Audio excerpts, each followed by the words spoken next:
Baik, Assalamualaikum warahmatullahi wabarakatuh. Alhamdulillah wa syukurillah wa nikmatillah wa ala alihi wa sahbihi wa mawalah. Alhamdulillah Ananda kelas 9. Hari ini kita bertemu kembali di kelas Bahasa Indonesia kelas 9. Hari ini insya Allah kita akan belajar tentang teks laporan. Teks laporan, membuat laporan.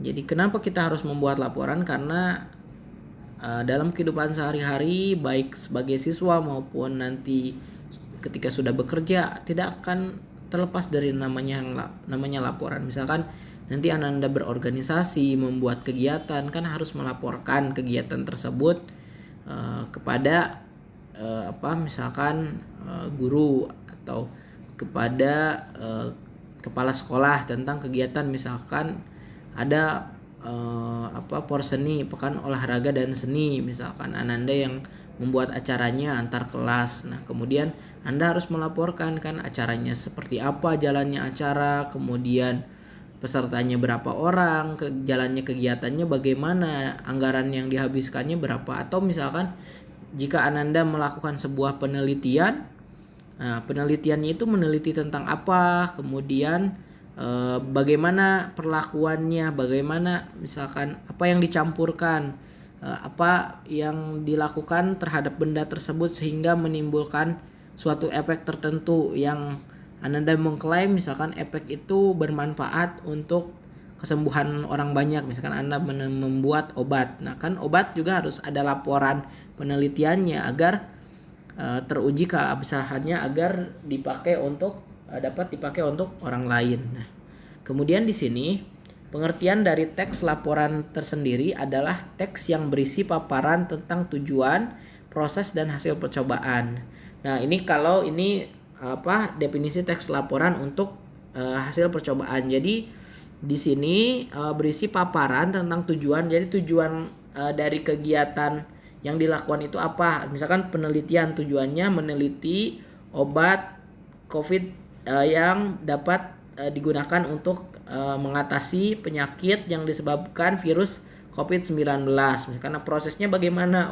Pertama saya mencampurkan zat A dengan zat B, kemudian zat C, dan setelah saya campurkan, kemudian saya coba tes kepada orang-orang yang menderita COVID, yang terkena COVID-19, ternyata mereka jadi sembuh. Kemudian dengan berbagai proses-proses dan sembuh. Nah, itu yang Ananda laporkan, yang Ananda tulis di laporan itu. Nah, teks laporan percobaan umumnya digunakan untuk melaporkan hasil percobaan, karya ilmiah atau laporan praktikum atau laporan kerja juga bisa ya. Nah, tujuan teks laporan adalah untuk memberikan informasi kepada pembaca tentang hasil percobaan yang telah dibuat atau hasil dari pekerjaan yang dibuat atau hasil dari kegiatan, misalkan suatu kegiatan atau event kurban. Misalkan Ananda melaporkan bahwa kurban ini melibatkan misalkan yang mengurus kurban ada 100 orang misalkan. Hewan yang dikurbankan 100 ekor sapi dan misalkan 500 ekor kambing, kemudian dibagikan kepada 10.000 warga. Nah, kan ada laporan, ada data-datanya. Nah, seperti itu ya. Kemudian pengeluarannya berapa untuk kurban tersebut, misalkan sekian miliar. Nah, seperti itu ya. Dan teks hasil laporan percobaan bersifat umum dan universal. Maksudnya bahasa yang digunakan itu adalah bahasa yang baik dan benar, bahasa Indonesia yang baik dan benar dan yang disempurnakan, serta istilah-istilah yang digunakan juga boleh misalkan pakai istilah ilmiah atau istilah-istilah khusus, tapi juga Ananda harus menjelaskan di awal istilah tersebut apa. Misalkan istilah tentang COVID-19. COVID-19 itu apa? COVID-19 adalah virus yang apa-apa. Nah, itu dijelaskan. Nah, seperti itu ya.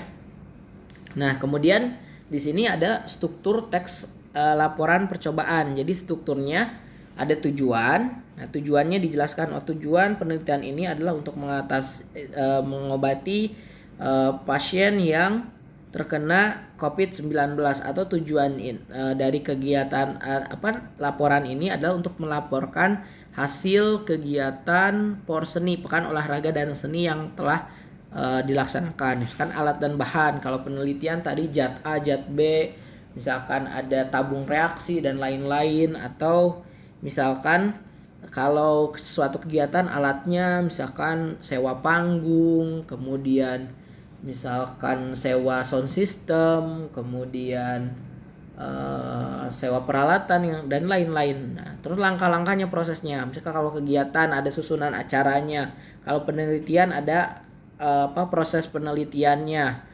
Kemudian hasilnya bagaimana? Oh, hasil kegiatan acara tabligh akbar yang diadakan OSIS PKBM ANAS misalkan berjalan lancar, alhamdulillah lancar, dan misalkan pemateri yang diundang dapat hadir semua dan masyarakat misalkan full menempati kursi yang disediakan full, bahkan misalkan sampai banyak yang duduk-duduk di bawah misalkan di belakang saking antusiasnya mengikuti kegiatan. Kemudian simpulan, alhamdulillah kegiatan ini terlaksana dengan baik dan dibutuhkan evaluasi untuk meningkatkan kualitas dari kegiatan ini. Nah, misalkan kalau hasil penelitian ternyata obat yang kami buat berpotensi atau misalkan telah teruji klinis mampu menyembuhkan pasien yang penderita COVID-19. Nah, simpulannya obat ini mampu untuk menangkal COVID-19 misalkan kayak gitu. Tapi hasil biasanya dijelaskan lebih banyak, dan hasil itu menjelaskan misalkan percobaan ini hasilnya seperti ini. Even juga dijelaskan hasilnya, acaranya seperti ini dari awal sampai akhir. Nah, seperti itu. Nah, ini ada ciri-ciri teks laporan percobaan. Yang pertama, melaporkan hasil percobaan. Nah, ini ciri-ciri teks laporan percobaan. Melaporkan hasil percobaan. Nah, ya melaporkan kan hasil percobaan. Kemudian percobaan ilmiah dilakukan guna menguji sesuatu. Nah, kalau laporan percobaan digunakan untuk menguji sesuatu. Ini kalau laporan percobaan ilmiah ya. Kemudian teks laporan percobaan diawali dengan memaparkan tujuan percobaan. Ya, tujuan jelas ya, tadi seperti Bapak singgung tujuannya apa. Memaparkan bahan dan alat yang diperlukan untuk melaksanakan percobaan. Ya, tentu tadi alat dan bahannya disebut. Kemudian memaparkan prosedur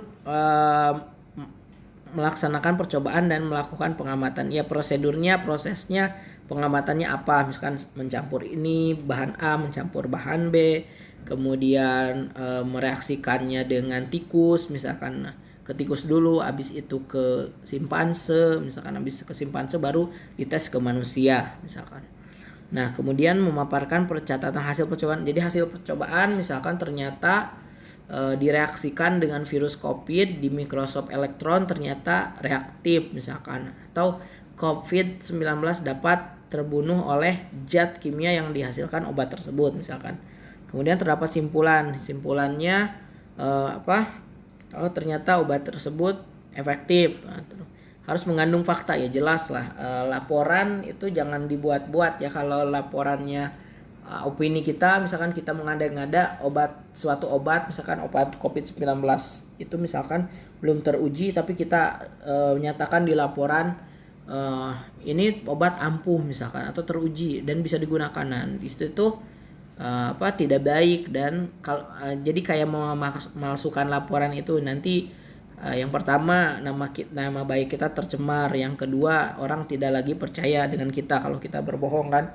Kemudian juga nanti juga ya bisa misalkan kalau obat yang dihasilkan itu kita salah buat, nah digunakan oleh orang, kan orang tersebut bisa sakit bahkan meninggal kan, dan kita bisa masuk penjara, seperti itu ya. Jadi harus berdasarkan fakta, jujur dan bersifat objektif, artinya sesuai dengan hasil penelitian, tidak diada-ada, tidak berdasarkan pendapat kita gitu ya. Harus ditulis sempurna dan lengkap ya. Tulis hasil penelitian itu secara lengkap ya. Tidak memaksakan hal-hal yang menyimpang, mengandung prasangka dan pemihakan ya. opini itu dihilangkan ya. Jadi diganti dengan fakta-fakta yang ditemukan di percobaan itu. Kemudian disajikan dengan menarik, baik hal tata bahasa yang jelas, isinya berbobot maupun susunannya logis. Misalkan hasil penelitian diperlihatkan lewat grafik, misalkan grafik batang, grafik garis, atau diperlihatkan ada gambarnya. Nah, silahkan istilahnya kalau membuat teks laporan dibuat semenarik mungkin agar misalkan tidak membosankan ya pembaca itu melihat atau membaca teks laporan kita. Nah, kemudian ini contoh teks laporan. Di sini ini laporan hasil penelitian ya. Tujuannya untuk mengetahui jaringan silem pada tumbuhannya. Jaringan silem adalah jaringan pengangkut air dan garam mineral pada tumbuhan. Nah, di sini kajian teorinya, landasan teori. Silem merupakan jaringan kompleks. Silem tersusun dari beberapa tipe sel yang berbeda. Penyusun utamanya adalah trakeid dan trakea. Jaringan tersebut berfungsi sebagai saluran pengangkut air dengan penebalan dinding sel yang cukup tebal, sekaligus berfungsi sebagai penyokong. Silem juga tersusun atas rabut sklerenkim serta sel-sel parenkim yang hidup. Silem berperan dalam berbagai kegiatan metabolisme sel. Silem disebut juga sebagai pembuluh kayu yang membentuk kayu pada batang. Nah, kemudian trakeid dan trakea ini kalau nggak kelihatan coba matiin dulu HP-nya terus di zoom ya, silakan. Yang penting bisa terbaca ya. Trakeid dan trakea merupakan dua kelompok sel yang membangun pembuluh silem. Kedua tipe sel berbentuk bulat panjang. Kedua tipe sel berdinding sekunder dan lignin dan tidak mengandung kloroplas sehingga berupa sel mati. Perbedaan pokok antara keduanya adalah pada trakeid tidak terdapat perforasi atau lubang-lubang, hanya ada celah-celah atau noktah berupa plasmodesmata yang menghubungkan satu sel dengan sel lainnya. Sementara itu pada trakea terdapat perforasi pada bagian ujung-ujung selnya. Nah, transportasi air dan mineral pada trakea berlangsung melalui perforasi ini, sedangkan pada trakeid berlangsung lewat noktah atau celah antar sel-sel. Sel-sel pembentuk trakea tersusun sedemikian rupa sehingga membentuk deretan sel memanjang ujung bertemu ujung, membentuk pipa kapiler berbentuk penebalan pada dinding trakea dapat berupa cincin spiral atau jalan. Ini sebetulnya contoh ini agak kurang lengkap. Bagusnya itu nanti di dalam setiap teks landasan teori ada disertakan misalkan Sumarsono 2010.